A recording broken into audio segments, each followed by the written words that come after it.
하나님 사랑을 만약 여러분 한 단어로 요약한다면 여러분은 어떻게 요약하시겠습니까? 변함없는 사랑, 다함없는 사랑, 불꽃같이 타오르는 사랑. 또 여러분이 필요할 때마다 언제나 변함없이 짠 하고 나타나서 도와주시는 사랑. 여러분 사랑에 대해서 여러 가지로 여러분이 경험한 하나님에 대하여 고백할 수 있을 것입니다. 저는 하나님 사랑을 요약하라면 살려주시는 사랑으로 요약하고 싶습니다. 하나님은 하나님을 바라보고 하나님을 붙잡는 사람마다 살려주시는 분이십니다. 제가 중학교 1학년 때였습니다. 초등학생 시절 하나님께서 은혜를 베풀어 주시고 마음 가운데 목회자가 돼야 되겠다라는 소망을 주시고 헌신하게 하셨습니다. 그런데 중학교 올라가자마자 큰 일이 터졌습니다. 결핵균으로 말미암아 뇌에 문제가 생긴 겁니다. 결핵성 내막염으로 물 한 모금만 마셔도 다 토해내고 아무런 반응을 할 수 없는 이런 환경에 빠진 겁니다. 요즘 같으면 결핵균 간단하니까 금방 치료가 되겠구나 이렇게 생각할 수 있습니다.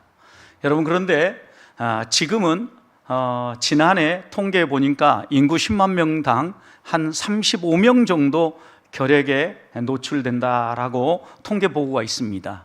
그런데 제가 중학생 시절 그 75년도만 해도 통계를 보니까 인구 10만 명당 약 746명이 결핵에 노출되던 시절입니다.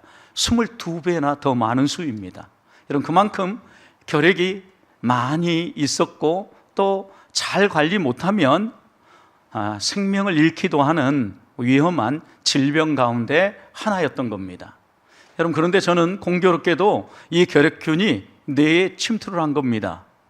저는 아직도 중학생 시절 치료를 받았던 그때의 과정을 잊지 못합니다. 한 달 동안 격리 수용 받으면서 치료를 받을 때 척수를 통하여 결핵균을 확인하는데 척추에서 물을 빼기 위하여서 바늘을 꼽을 때 그때의 그 공포심은 이루 표현할 수 없습니다. 활처럼 몸을 굽혀야 됐고 거대한 간호사가 와서 손과 발을 꽉 잡고 난 다음에 그 물렁뼈 사이로 바늘이 들어오는 소리가 느껴집니다. 툭 하는 소리와 함께. 그리고 나서 척수를 뽑아서 어느 정도 뇌에 결핵균이 있는지 어느 정도나 손상이 있는지 확인을 하곤 했던 기억이 아직도 또렷합니다. 그런데 이런 치료의 과정도 쉽지는 않았지만 더 저의 마음을 불편하게 만드는 것은 결핵균이 뇌에 침투했기 때문에 뇌의 손상으로 인하여서 언어에 문제가 생길 수 있고 또 생각과 사고와 지능에 문제가 생길 수 있다는 겁니다. 학업을 중단하는 것은 두말할 나위 없었습니다. 저는 고등학생 때까지 소원이 하나 있었습니다. 3년, 6년 개근상을 받아보는 거였습니다. 아프지 않고.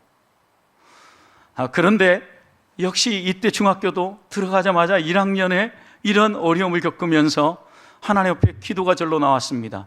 하나님, 치유하여 주시옵소서. 생각하는 것, 말하는 것, 지능에 문제가 없도록 도와주십시오. 그리고 하나님, 제가 이제껏 예수 믿으면서 기도해왔던 거 아시지 않습니까? 학교 휴학 가지 아니하고 다닐 수 있도록 은혜를 베풀어 주십시오. 두 가지를 기도했습니다.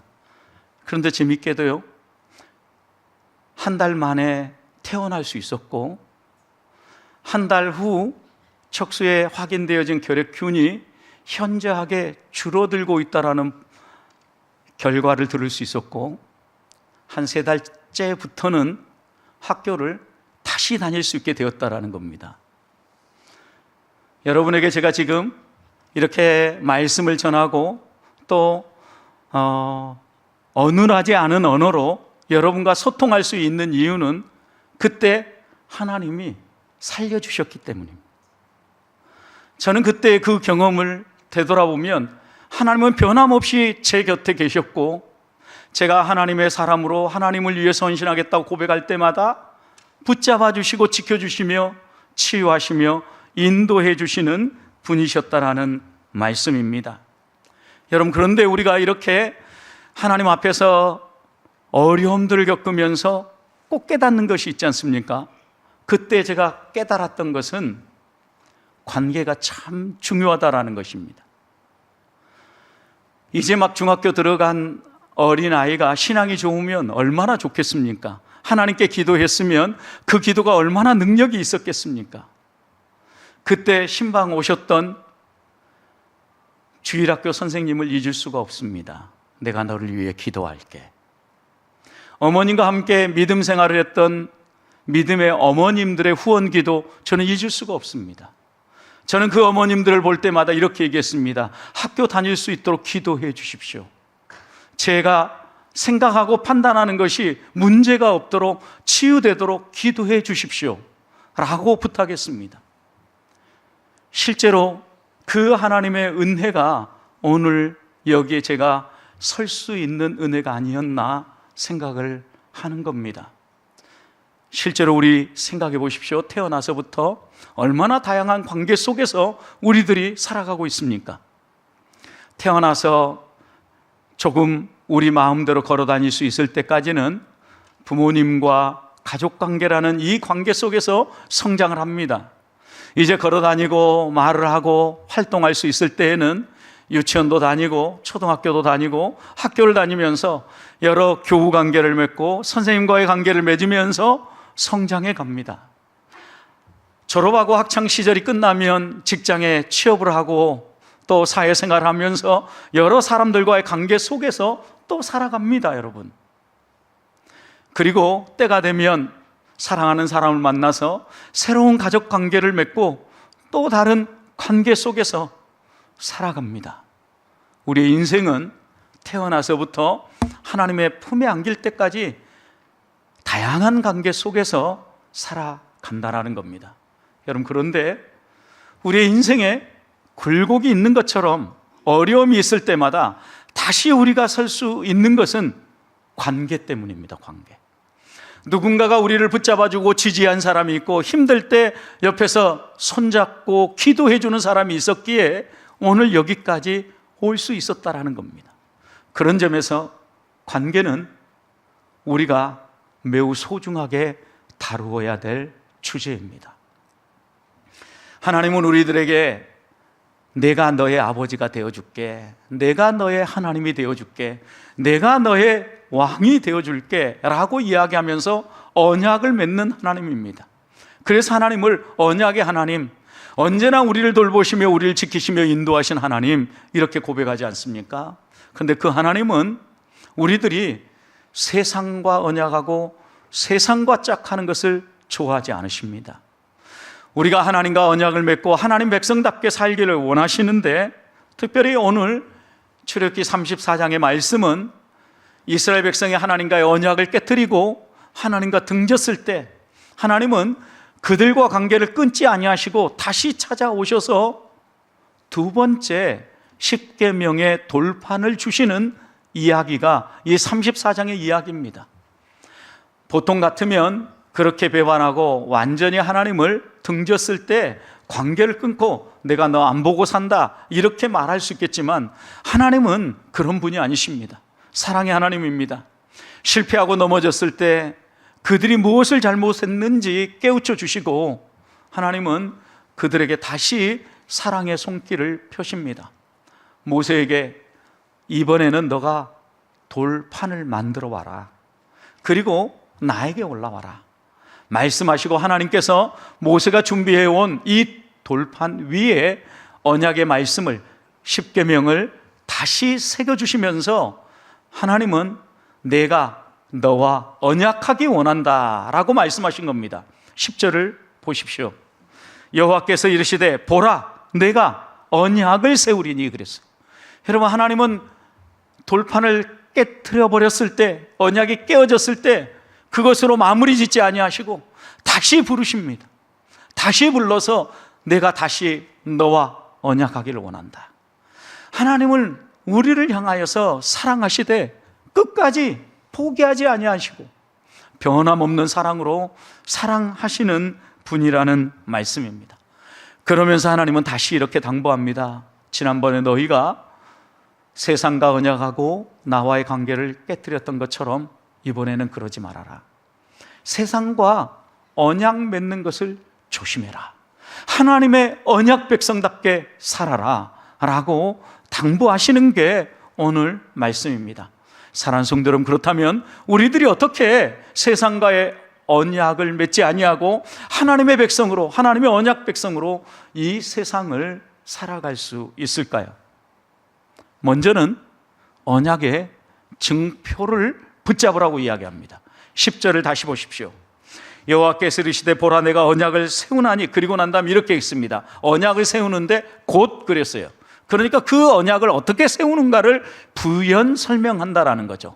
곧 내가 아직 온 땅 아무 국민에게도 행하지 아니한 이적을 너희 전체 백성 앞에 행할 것이다. 여러분, 그러니까 하나님의 언약의 증표가 무엇입니까? 이 땅의 어떤 백성들도 경험해 보지 못한 무엇을? 기적을 이스라엘 백성에게 행해 주면서 내가 너희의 언약의 하나님임을 보여주겠다, 이렇게 이야기한 겁니다. 여러분, 하나님이 보여주시는 언약의 증표를 보십시오. 이스라엘 백성이 출애굽하여서 애굽 군대의 추격을 당할 때 그 어떤 국민들도, 어떤 민족도 경험하지 못했던 놀라운 언약의 증표를 주셨습니다. 그것이 무엇입니까?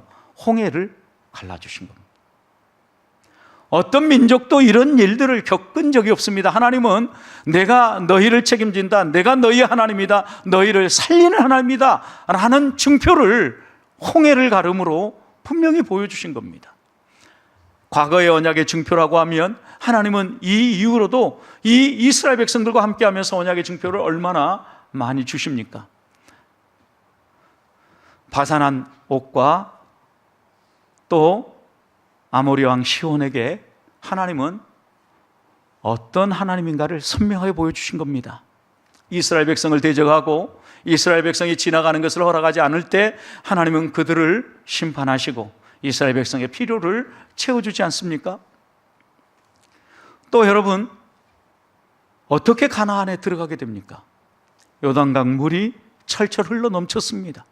그럼에도 불구하고 하나님은 그 강물 사이로 길을 내시고 언약 백성의 길을 걷게 하신 겁니다. 가나안 땅에 들어가서 정복할 때도 생각해 보십시오. 이스라엘 백성이 자신들의 전술 전략, 무기, 지혜 이런 걸 가지고 가나안의 7 족속을 쫓아냈습니까? 아닙니다, 여러분. 하나님께서 특별한 이적을 보여주신 겁니다. 여리고 성만 봐도 누가 성 주위를 몇 바퀴 돈다고 해서 성이 무너지겠습니까? 여러분, 그렇게 성을 건축하는 사람은 없습니다. 특별히 여리고 성은 그 폭이 1m도 더 넘는 정말 거대한 성벽을 가진 성이었습니다. 아무리 생각을 해봐도 고고학자들은 이 성이 저절로 무너진다라는 것, 그리고 성이 밖으로 넘어진 게 아니라 안으로 넘어진다라는 것. 왜요? 여러분, 밖으로 넘어지면 그 주위를 돌고 있는 이스라엘 백성이 다 죽을 거 아닙니까? 그러니까 하나님은 그 성을 안으로 넘어지게 만든 거예요. 여러분, 이런 놀라운 일을 행하시는 분, 어떤 민족에게도 행하지 않는 기적을 보여주시는 분, 언약의 증표를 주시는 겁니다. 너는 내 백성이다. 나는 너의 하나님이다. 분명하게 하나님이 말씀해 주시는 것입니다. 여러분, 그런데 보십시오. 하나님은 언약의 증표를 보여주실 때 처음에는요, 초자연적인 이적들로 보여주십니다. 초자연적인 이적들로. 홍해를 가르는 일, 요단강을 가르는 일들. 여러분, 그런데 홍해를 가르고 이스라엘 백성을 인도할 때 이제 그 다음에는 어떻게 하십니까? 광야에 40년을 지나는 동안도 하나님이 놀라운 이적들을 보여주십니다. 어떤 이적입니까? 일상의 이적인데 만나를 내려주십니다. 기적이죠. 어떤 민족도 하늘에서 내려주는 만나를 먹은 적이 없어요, 여러분. 만나만이 아니라 여러분, 메추라기, 그 다음에 물이 떨어졌을 때 자연스럽게 물을 공급해 주시는 것. 하나님이요, 일상의 생활 가운데 광야 40년 동안 앞서 행하시면서 구름기둥, 불기둥으로 인도하셨을 뿐만 아니라 놀랍게도 한 사람도 굶어 죽거나 옷이 헤아여서 죽거나 발이 부르터서 죽거나 이런 일이 없도록 하나님이 먹여주시고 입혀주시고 인도해 주셨다라는 말씀입니다. 그러니까 하나님의 언약의 증표는 처음에는 초자연적 이적들로도 나타나지만 우리의 일상 가운데 하나님이 함께 하시는 증거로 나타난다라는 겁니다. 여러분, 우리가 살아가는 것 하나님의 은혜라는 사실을 고백하지 않을 수 없습니다. 어제도 말씀 준비 끝나고 잠시 우리 장국진 장로님 입원해 계시는 병원 신방 다녀왔는데, 여러분 지지난주 토요일 날 댁에 가시려고 이렇게 신호등에 서 있는데 버스가 와서 부딪혔다라는 거예요. 여러분, 그런데 저는 말씀도 편하게 하시고 아무런 어려움들을 이야기하지 않으셔서 그냥 가벼운 교통사고인가 보다 이렇게 생각을 했어요. 그런데 차가 뒤에서 부딪혔는데 완전히 폐차가 돼버렸어요. 장로님 어디가 아프시냐고 했더니 좀 타박상이 있는 것 같은데 크게 아픈 건 없는 것 같다고. 여러분, 그런데 저는 이런 일들을 겪을 때마다 깨닫는 게 뭐냐면, 우리가 보통의 하루를 살아간다라는 것이 기적이라는 거예요. 기적. 여러분, 우리가 운전을 잘한다고 해서 사고가 안 나는 게 아니라 가만히 서 있는데 와서 부딪히는데 어떡합니까, 여러분? 그런데 여러분, 하나님의 기적은 이렇게 부딪히는 가운데도 어떻게 합니까? 차가 그렇게 폐차되도록 완전히 찌그러졌다면 그 안에 타고 있는 사람 어떻겠습니까? 어디가 부러졌어도 부러졌어야 정상이지 않습니까? 그런데 하나님은 천사를 보내 보호해 주시고 지켜주시면서 인도하신다라는, 이게 뭐예요? 은혜의 증표이며 언약의 증표인 것입니다. 이렇게 우리는 우리의 일상 가운데서 하나님의 초자연적인 언약의 증표와 일상생활 가운데 함께 하시는 언약의 증표를 가지고 살아간다라는 겁니다. 너희가 이런 은혜의 증표가 있지 않느냐? 그러니 어떻게 하라는 겁니까?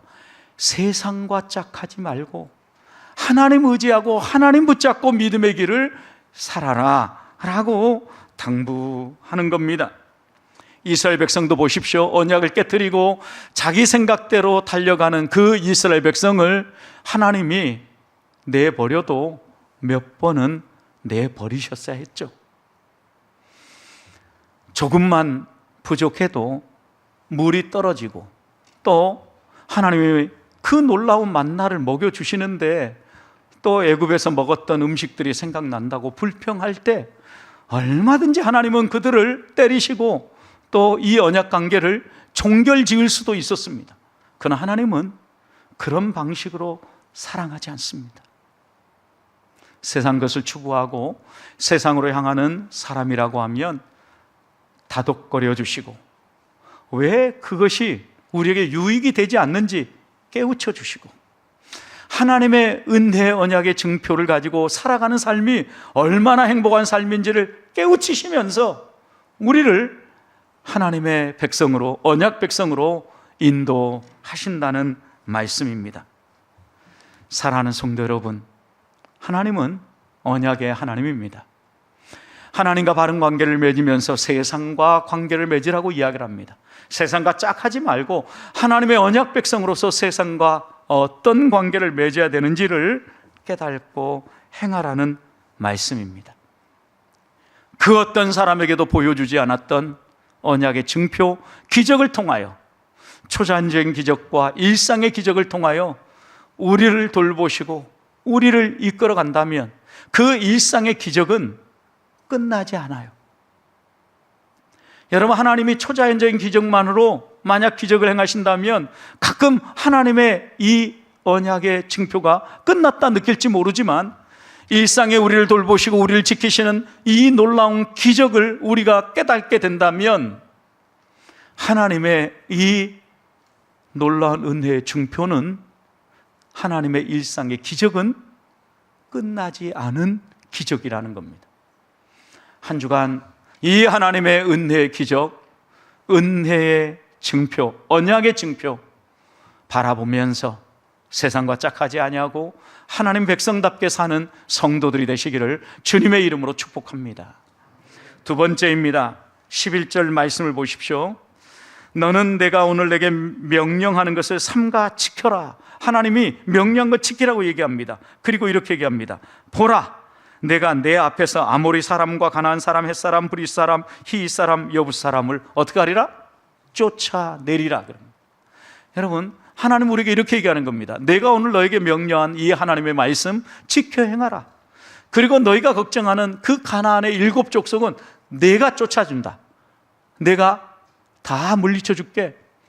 내가 너에게 명령한 이 명령 말씀 깨트리지 말고 지켜 행하라. 어떤 말씀을 하나님이 말씀하셨습니까? 세상과 짝하지 말고 하나님 믿고 하나님 백성답게 살라는 것입니다. 여러분, 어떻게 생각해 보면 이 가나안의 7 족속을 내쫓는 거 이스라엘 백성 눈앞에는 어마무시한 일이었을지 모릅니다. 여러분, 그러나 하나님은 이미 이스라엘 백성들에게 이 가나안 땅을 기업으로 주시기로 약속했습니다. 언제입니까, 여러분? 아브라함이 하나님의 약속의 말씀을 붙잡고 믿음의 발걸음을 내디딜 때 하나님은 이 가나안 땅을 아브라함에게 보게 하셨고 발로 걸어보게 하십니다. 그러면서 이렇게 말씀하셨습니다. 내가 보는 땅, 내가 내 발로 밟는 땅, 이 가나안 땅을 어떻게 하겠다고요? 너에게 기업으로 주겠다 말씀하셨습니다. 여러분, 그런데 왜 하나님은 아브라함 때 이 가나안 땅을 이스라엘 백성에게 주지 않고 이 애굽에서의 400년까지 지나고 아브라함, 이삭, 야곱, 요셉이 또 이제 가나안에 들어가서 애굽에 들어가서 400년을 지냈으니까 여러분 적어도 600년, 700년 이상의 시간이 흐른 다음에 이 약속이 이루어진 거 아닙니까? 여러분, 그렇다면 애굽에서 사는 400년만 생각해도 하나님의 약속이 왜 이렇게 더디 이루어지고 하나님은 우리와 약속한 것을 가끔 잊어버리시는 겁니까? 아닙니다, 여러분. 창세기 15장 16절 보면 하나님이 이렇게 얘기합니다. 내 자손은 4대 만에 이 땅으로 돌아오리니 이는 아모리 족속의 제약이 아직 가득 차지 아니함이라. 여러분, 그 땅에 살고 있는 아모리 족속의 제약이 아직 가득 차지 않아서 하나님께서 지금이 아니라 내 자손이 4대가 지나고 나서 이 땅을 기업으로 주겠다, 이렇게 아브라함에게 이야기한 겁니다. 여러분, 그러니까 생각해 보십시오. 하나님은 이 가나안 땅을 아브라함에게 주기로 오래전부터 계획하신 거예요. 그리고 그 계획을 이루시는데 언제 이루실 건까지 이야기한 거예요. 자녀들 4대가 지나고 난 다음에 이루어주겠다. 이유는 이 아모리 사람들이 아직 죄악이 가득 차지 않고 심판의 때가 아직 아니다. 아모리 사람 입장에서 생각하면 약간 하나님이 너무하는 건 아닌가라는 생각이 들죠, 여러분. 이렇게 죄가 하나하나 채워져 가고 있으면 어떻게 해야 됩니까? 채찍질하고 깨우쳐서 어떻게 해야 됩니까? 빨리 심판받지 않도록 믿음의 길을 살아야 되잖아요. 마치 요나를 보내어서 니느웨 성에 회개하라고 얘기하셨던 것처럼 여기도 회개하도록 해야 되잖아요. 여러분, 그런데 하나님은 하나님의 일을 펼쳐감에 있어서 하나님이 택하신 백성에게는 은혜를 적극적으로 나타내시지만 하나님이 택하지 않은 백성들은 그냥 내버려 두신다라는 거예요. 여러분, 이걸 또 다른 말로 표현하면 멸망당하기로 준비된 백성이 있는 반면에 구원받기로 택함받은 백성이 있다라는 얘기예요. 이건 성경의 상결같이 가르치는 건데, 여러분, 하나님은 의도적으로 이 사람은 못된 놈이니까 멸망시켜야 되겠다라고 계획하는 게 아니라 그 인간의 부패한 본성과 악함대로 살아가도록 내버려 두는 게 가장 큰 심판이에요. 여러분, 그러니까 우리가 죄를 짓고 하나님 앞에서 하나님 말씀대로 살지 않은데도 가만히 하나님이 아무런 일이 벌어지지 않도록 놔두신다면 이건 심판이에요, 심판. 잘못하면 채찍질해야 되고 곁길로 가면 하나님의 살아계시는 손길이 바른 길로 갈 수 있도록 인도해야 되는 거예요. 이게 뭐예요? 언약의 증표예요. 하나님이 함께 하시는 증거라고요. 여러분, 그런데 보십시오. 하나님은 하나님의 백성들 가운데 함께 하시면서 하나님의 백성을 위해서는 때가 되어야만 하나님의 일들이 이루어질 수 있도록 행하신다라는 거예요. 아모리 사람들의 죄가 가득 차면 4대가 지나고 이제 이 이스라엘 백성들이 가나안 땅에 들어가서 그 가나안의 여러 족속들을 쫓아내게 해주시겠다라는 거죠. 여러분 12절 말씀을 보십시오. 하나님은 내가 쫓아내줄게 이러면서 이렇게 당부합니다. 너는 스스로 삼가해라. 내가 들어가는 땅의 주민과 뭐 하지 말아라? 언약을 세우지 말아라. 왜요? 그것이 너희에게 올무가 된다. 여러분 올무는 한번 처음 들어갈 때는 잘 들어가는데요, 족쇄로 딱 메고 나면 어때요? 계속 쪼여와요. 여러분 그러니까 그 땅의 주민과 언약을 맺지 말라. 이 얘기는 세상 사람들과 언약을 맺지 말라는 건데 불신자들은 미워하고 증오하고 그들과 관계도 맺지 말라 이런 의미가 아닙니다. 여러분 언약을 맺는다라는 것은 하나가 된다라는 거예요. 그 사람들과 생각을 같이 하고 하나가 되어서 곁길로 가지 말라는 거예요. 여러분 그래서 13절을 보십시오. 13절 말씀 앞에 띄워졌는데 같이 한번 읽어볼까요? 시작.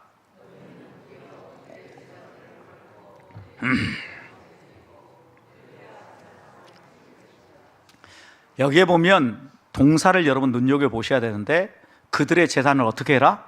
헐어라. 또 그들의 주상을 어떻게 해라? 깨트려라. 그리고 그들의 아세라 상은 어떻게 해라? 찍어내라. 그래요. 여러분 헐어라, 깨트려라, 찍어내라. 여러분 이게 세상과 언약을 맺지 말라는 것은 단순히 그들과 더불어 살아가는 이 세상에서의 삶을 배제하고 너희들만의 공동체를 만들어서 믿음의 공동체로 구별을 지어라 이 얘기가 아니에요. 여러분 그들과 짝하면서 그들처럼 생각하고 그들처럼 살지 말라는 거예요. 그들의 가치관으로 살지 말라는 거예요. 여러분 그런 점에서 14절 보시면 하나님은 한 발 더 나아가서 이렇게 얘기합니다. 너는 다른 신에게 뭐 하지 말아라? 절하지 말아라. 이게 여러분 그들과 언약을 맺고 그들과 관계를 맺으며 그들처럼 살면 결국은 하나님이 아닌 다른 신을 섬기게 된다는 거예요. 그러면서 하나님이 이렇게 못을 박았습니다. 나는 질투의 하나님이다. 나 외에 다른 걸 사랑하고 쫓아가는 거 싫어한다. 분명하게 말씀한 겁니다. 여러분 그런 점에서 세상 여러 사람들과 관계를 끊으라는 의미가 아니라 언약을 맺지 말라는 것은 하나님으로부터 멀어지게 만드는 것으로부터 너희를 지켜내라는 말씀이죠. 여러분 그러면 이 언약을 세상과 맺지 말라라는 이 말씀은 세상의 관계를 조심하고 세상의 문화를 조심하라는 거예요. 여러분 세상의 관계는 어떤 관계를 이야기하는 겁니까? 여러분 우리는 보통 관계 유지 때문에 때때로 믿음의 길을 포기할 때가 있습니다. 예를 들면 말해야 될 때 말을 못하고 거절해야 될 때 거절하지 못하고 끌려갈 때가 있다라는 거죠. 관계가 분명히 중요한 건 사실입니다. 관계 속에서 살아갑니다. 여러분 그런데 관계를 가지고 믿음을 흥정하지 말라는 거예요. 야 다른 사람도 다 그래 이러면서 여러분 우리가 여러 가지 관계들 때문에 이건 내가 끊을 수 없는 관계인데 어떡하겠어 안 돼 이러면서 관계를 가지고 믿음의 길을 흥정하지 말라는 거예요.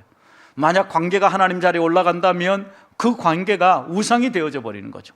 예를 들어서 자녀와 부모의 관계도 여러분 생각해 보십시오. 자녀를 오냐오냐 키우고 자녀를 하나님 자리에 갖다 놓으면 자녀가 우상이 됩니다. 자녀 때문에 예배를 못 드립니다. 자녀 때문에 신앙생활이 흔들립니다. 여러분 관계 때문에 믿음을 흥정하지 말라라는 게 세상과 언약하지 말라는 거죠. 여러분 또 문화 보십시오. 문화는 무엇입니까? 세상 사람들이 일반적으로 행동함으로 형성되어지는 습관이나 어떤 행동들을 말하는 거예요. 여러분 그런데 사람들은 그렇게 행동하면서 우리에게 뭐라고 얘기하냐면 야 다들 그렇게 하는데 좀 유난 떨지 말라고 이야기합니다. 야 너만 믿냐? 나도 믿어. 그런데 왜 너만 그렇게 유난 떨면서 꼭 믿음 생활 하려고 하느냐? 다른 사람 다 양보하고 다른 사람 다 그렇게 행동하니까 그냥 그렇게 해라고 이야기하는 게 문화입니다. 요즘 결혼과 관련해서도 다 먼저 살아보고 결혼하는 게 일반적이니까 동거가 뭐가 문제냐고 이야기를 합니다. 여러분 그러나 성경은 결혼 전에 동거하지 말라고 분명히 이야기하는 거죠. 다른 사람 다 그러는데 뭐가 문제입니까? 이게 문화예요, 문화. 여러분, 그런데 헐어라, 깨뜨려라, 찍어내라. 여러분, 세상의 문화와 하나님의 문화를 구분하라는 거예요. 하나님의 말씀과 세상의 문화가 충돌하면 어떡하라는 거예요? 그 문화를 찍어내고 잘라내고 깨뜨리고 하나님의 백성답게 구별되게 살라는 거예요. 여러분, 질투한다라는 것은 불안해서 경쟁한다는 의미가 아닙니다. 하나님이 우리를 사랑하시기 때문입니다. 어떻게 살아야 행복한 삶인지 아시기 때문에 질투하는 겁니다. 우리의 행복을 위해서요. 하나님의 말씀을 마음에 새기고 그 말씀을 따라 살아갈 때 진정한 행복이 우리에게 주어진다라는 것을 하나님은 우리에게 말씀하시는 겁니다. 사랑하는 성도 여러분, 세상과 짝하지 맙시다. 세상과 언약하지 말라고 하시는 하나님의 말씀 마음에 새기고 하나님의 백성답게 사시기를 소망합니다. 마지막입니다. 15절 보시면 너는 삼가 그 땅 주민과 언약을 세우지 말지니 이는 그들이 모든 신을 음란하게 섬기며 그들의 신들에게 제물을 드리고 너를 청하면 내가 그 제물을 먹을까 함이라. 이렇게 얘기했습니다. 여러분, 이 말씀은 우리가 구별됨이 무너지는 자리를 잘 알고 조심하라는 거예요.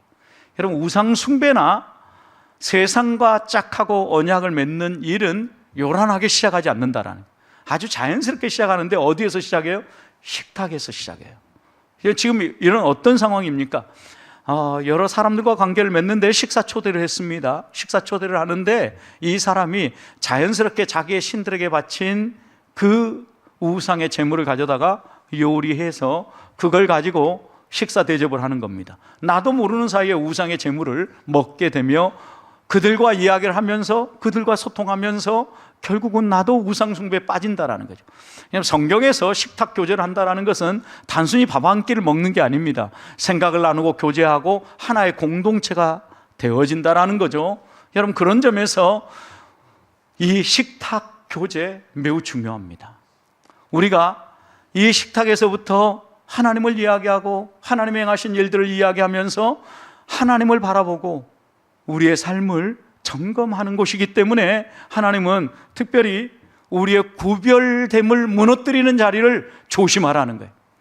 불신자들과 일상 속에서 생활할 때 식사하지 않을 수 없을 겁니다. 여러분, 식사할 때 그때 불신자들하고 함께 식사하니까 식사 기도도 내어놓고 여러분 그들과 똑같이 식사하십니까? 구별됨이 깨어지는 자리를 조심하라는 거예요.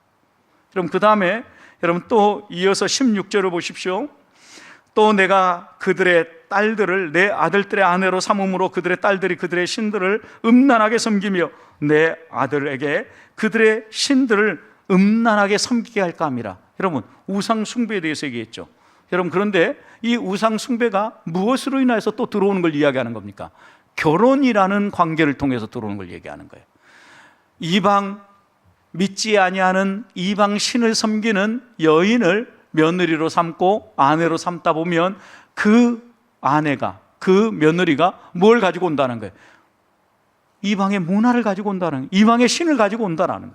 그러면 결국은 두 사람이 한 몸을 이루어서 가정을 이루어 살아갈 때 문화가 이방 문화와 섞이게 되고 하나님만 믿는 이 믿음은 깨어져 버린다라는 거예요.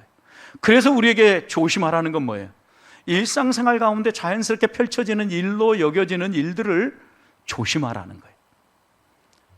식탁에서 식사할 때, 또 결혼이라는 가정의 문화를 세워갈 때, 그럴 때 하나님의 백성이라는 사실을 잊지 말고 하나님의 사람답게 살라는 거예요. 분위기라는 이름으로, 관계라는 이름으로 우리의 신앙을 공략하는 사단의 간교한 계획을 볼 수 있는 눈을 가지라는 거예요. 여러분, 우리가 가정에서 항상 점검해야 될 것이 있습니다.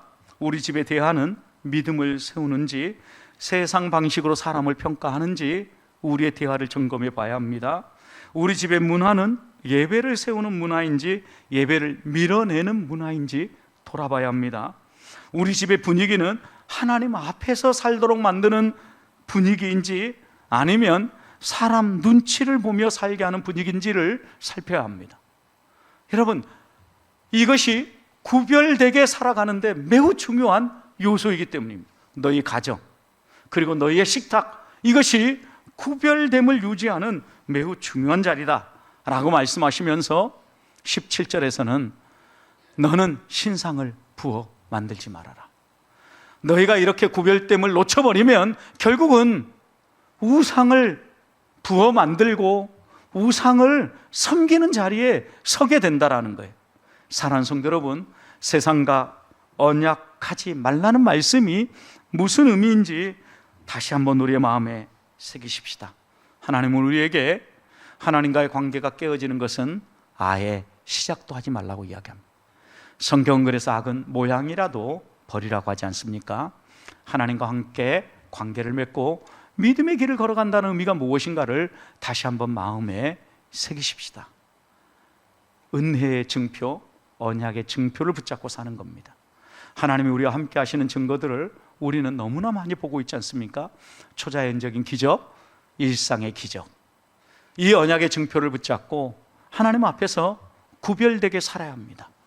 구별되게 살 때 우리의 식탁을, 또 우리의 가정의 문화를 하나님을 예배하는 문화와 분위기로 만들어 가꾸어 가야 합니다.